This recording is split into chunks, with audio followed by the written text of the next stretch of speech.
Hey everyone. सो आज हम discuss करेंगे कुछ टॉप न्यूज़ जो हमारे आज 21 मार्च के लिए बहुत इंपॉर्टेंट है। So let's discuss. पहला है, head of the NITI Aayog किसे कहा जाता है? Of course head of the NITI Aayog prime minister होते हैं जो अभी हैं नरेंद्र मोदी। सेकंड, कौन से स्टेट्स में सबसे ज़्यादा कोविड केसेस राइज हो रहा है? पहला नंबर पे है महाराष्ट्र, सेकंड पे पंजाब, थर्ड पे केरला। कितने परसेंट राइज हो रहा? 76.22% राइज हुआ है कोविड केसेस। इसका अलग अलग ऑप्शंस दिया जा रहा है, फिर अलग अलग गेस्चर्स हो रहे हैं कि क्यों कोविड केसेस राइज हो रहा है। पहला जो ऑप्शन दिया गया है वो ये दिया गया है कि जो लोग हैं वो बहुत नेग्लिजेंटली हैंडल कर रही है कोविड केसेस को। मीन्स मास्क नहीं पहन रहे, सैनिटाइज नहीं कर रहे हैं, सोशल डिस्टेंसिंग मेंटेन नहीं कर रहे।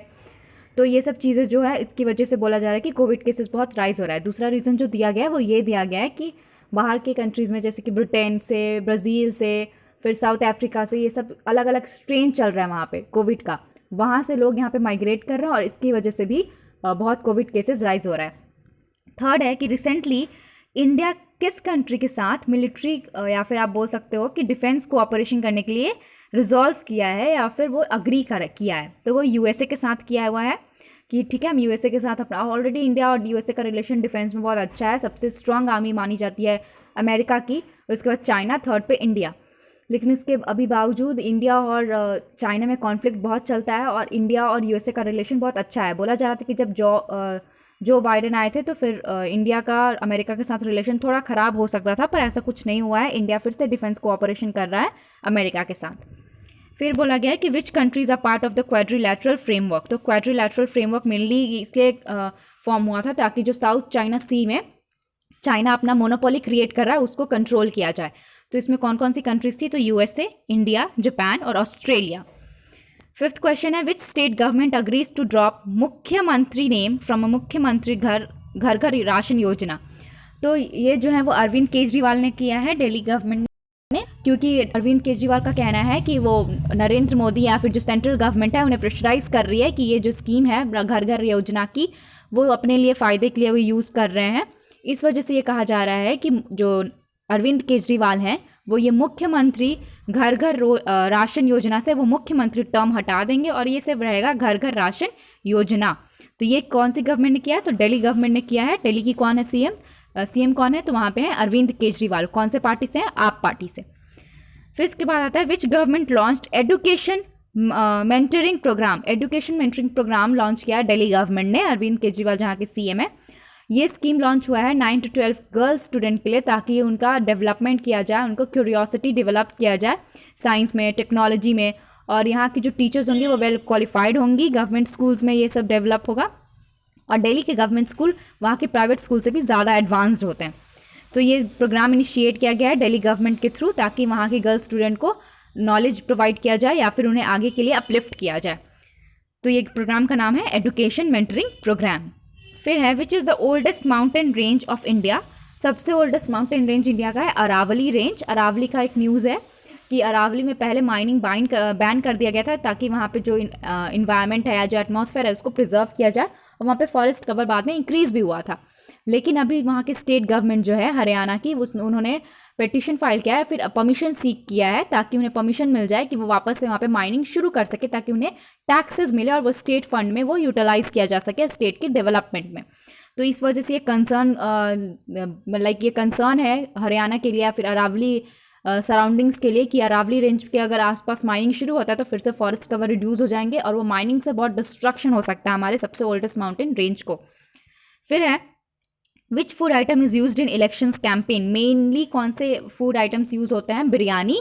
और ये क्यों न्यूज़ में है? क्योंकि अभी इलेक्शन बहुत सारे जगह पे हो रही है तो गवर्नमेंट बहुत सारे जो पार्टीज हैं वो क्या करते हैं कि बिरयानी और लीकर ये शॉप में डिस्ट्रीब्यूट करना शुरू कर देते हैं ताकि उन्हें वोट मिले।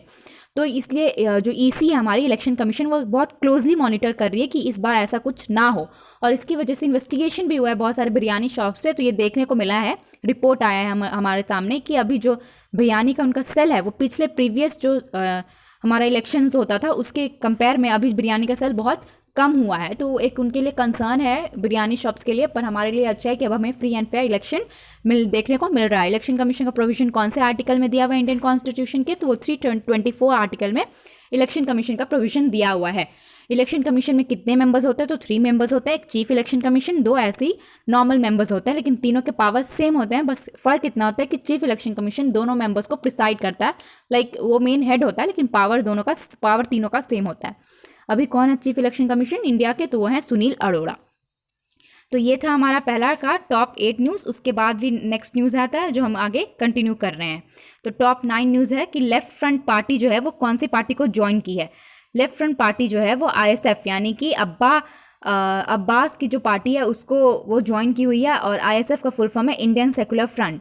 इन्होंने लेफ्ट फ्रंट को क्यों ज्वाइन किया है, लेफ्ट फ्रंट ने आईएसएफ को इसलिए ज्वाइन किया हुआ है क्योंकि वो सेक्युलर बनना चाहता है। लाइक इनका नाम है ना इंडियन सेक्युलर फ्रंट, तो वो बोल रहे हैं कि हिंदू और मुस्लिम को लेकर इंडिया में बहुत कॉन्फ्लिक्ट होता है, बहुत रिवोल्ट होता है, तो इसलिए लेफ्ट फ्रंट ने आईएसएफ को ज्वाइन कर लिया है ताकि वो सेक्युलरिज्म को इन्हांस करें और फिर आगे प्रमोट करें इसे।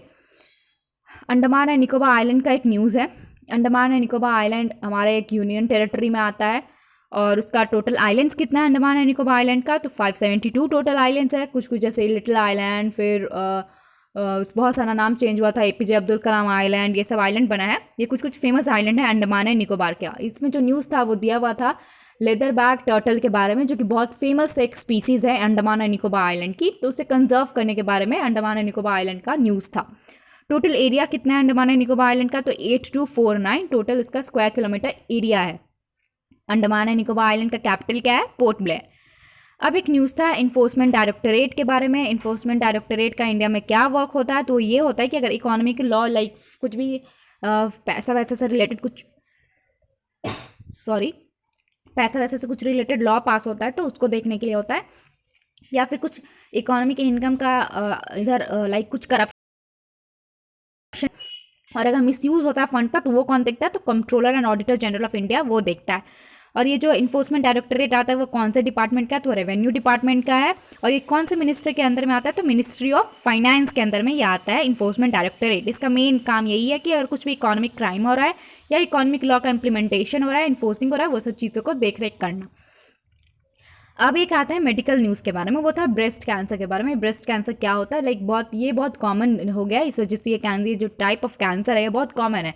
कैंसर को ट्रीट करने के लिए कीमोथेरेपी यूज़ होता है, लेकिन हर कैंसर का अलग अलग होता है। तो ये जो मेनली ये क्यों होता है, क्योंकि ये हार्मोन जैसे हम लोग मेंस्ट्रुएशन साइकिल जो होता है उसमें जो हार्मोनल फ्लक्चुएशन आ जाता है उसकी वजह से भी ये हो जाता है। इसका अलग अलग सिम्टम्स या साइंस बोल सकते हैं, जैसे निप्पल रिट्रैक्शन या फिर रेड डिस्कलरेशन, ये सब चीज़ें जो इसका कुछ कुछ सिम्टम्स या साइन है इसका ब्रेस्ट कैंसर का।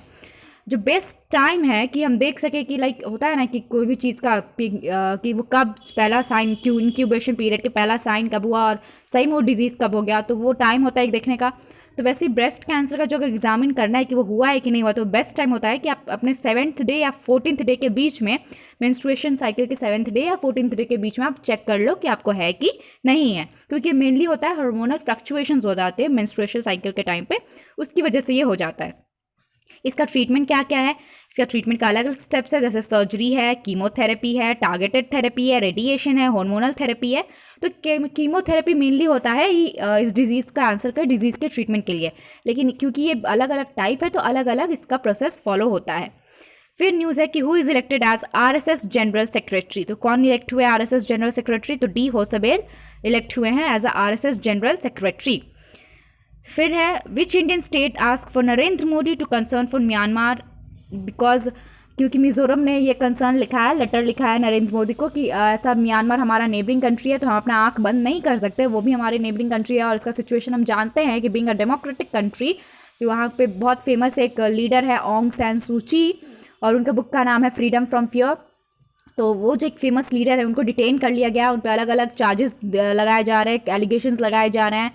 थोड़े दिन पहले उन पर एलिगेशन लगा था कि उन्होंने एक इलीगल इंपोर्ट किया है रेडियो को, तो ये सब अलग अलग चार्जेस लगाए जा रहे हैं। वहाँ पे मिलिट्री रूल इस्टेब्लिश हो गया है। पहले वहाँ पे ऑन्ग सान सूची बहुत मेजर वी कैन से बहुत पावरफुल पॉलिटिकल लीडर थी, लेकिन 1 फरवरी को वहाँ पे मिलिट्री कूप ने अपना पावर एम्फसाइज कर दिया। उन्होंने क्यों किया, क्योंकि उनका कहना है कि जो नवंबर में इलेक्शन हुआ था वो प्रॉपर तरीके से नहीं हुआ था और ये चांसेस था वहाँ पे कि वहाँ पे मिलिट्री रेजिम शुरू हो जाए, और ये फाइनली 1 फरवरी को हो गया था 2021 में।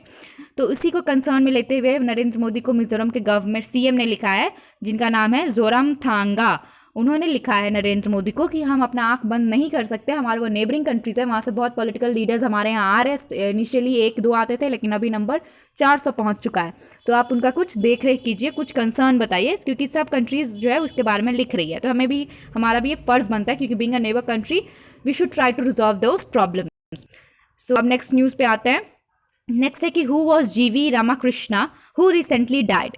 तो जीवी रामाकृष्णन जो डाइड किए या फिर जो डेथ किए, उनका वो कौन थे? तो पहले जो सेबी के जो हमारे पहले चेयरमैन थे वो थे जीवी रामाकृष्णा। फिर एक न्यूज़ है हमिंग बर्ड के बारे में। हमिंग बर्ड तो हम सब जानते हैं कि सबसे स्मॉलेस्ट बर्ड है हमिंग बर्ड, और इसका एक जो कॉन्सेप्ट है वो ये है कि हमिंग बर्ड को क्यों हमिंग बर्ड कहा जाता है। क्योंकि हमिंग बर्ड जब वो उड़ती है या फिर जब वो फ्लावर के आसपास होवर करती है और वो जब साउंड निकालती है तो उसका का साउंड निकलता है, साउंड निकलता है। तो साउंड क्यों निकलता है उसका रीज़न साइंटिस्ट ने ढूंढा है, ताकि वो आगे का एयरक्राफ्ट और रोवर ये सब को डेवलप करें। तो उसका मेन रीज़न ये है कि वो इसलिए करती है क्योंकि बाकी जो बर्ड्स अगर उड़ती हैं तो वो एक, जैसे अगर वो फ्लाइट में है, मतलब वो उड़ रही हैं, तो वो एक बार में एक ही बार साउंड करती हैं। लेकिन ये जो हमिंग बर्ड है वो बाकी इंसेक्ट के साथ जैसे ही करते ही रहती है, लगातार इसका 2-3 हो जाता है। तो ये इसका जो लाइक स्पीड है उसके विंग्स का वो होता है 40 बीट्स पर सेकेंड। और इसका जो साउंड निकलता है वो एयर प्रेशर के डिफरेंस के कारण हो जाता है, क्योंकि इसका ऊपर का एयर प्रेशर जो विंग के ऊपर है और जो नीचे है वो दोनों अलग अलग हो जाता है। और इस सिचुएशन में जो नॉर्मल बर्ड होती है वो एक ही बार का साउंड निकालती है, लेकिन हमिंग बर्ड ट्वाइस या थ्राइस कर देती है। इस वजह से इसका साउंड इंसेक्ट के साउंड के साथ मैच कर जाता है, और इसी वजह से इस बर्ड को नाम हमिंग बर्ड दिया गया है। आप ह्यूमिंग बर्ड भी बोल सकते हो, लेकिन जनरली इसका प्रोनाउंसिएशन होता है। तो ये था टोटल आज का न्यूज़। आप एक बहुत इंपॉर्टेंट लाइक आर्टिकल या फिर एडिटोरियल न्यूज़ भी होती है, तो एक इंपॉर्टेंट आर्टिकल है वो है emerging crisis of obtaining helium in India. आप उसके बारे में मुझे अपने मेरे टेलीग्राम चैनल पे भी लिख के डाल सकते हो, या फिर आप चाहो तो कमेंट में भी उसके बारे में थोड़ा सा आप लिख सकते हो। मेरा टेलीग्राम चैनल है ह्यूमैनिटीज़ ट्रेंड। और अगर आपको ये वीडियो अच्छा लगा हो और अगर आप चाहते हैं कि फर्दर भी आपको इसका नोटिफिकेशन मिलते रहे, आप एक भी वीडियो मिस ना करें, तो प्लीज़ इसे लाइक कीजिए, शेयर कीजिए और सब्सक्राइब कीजिए।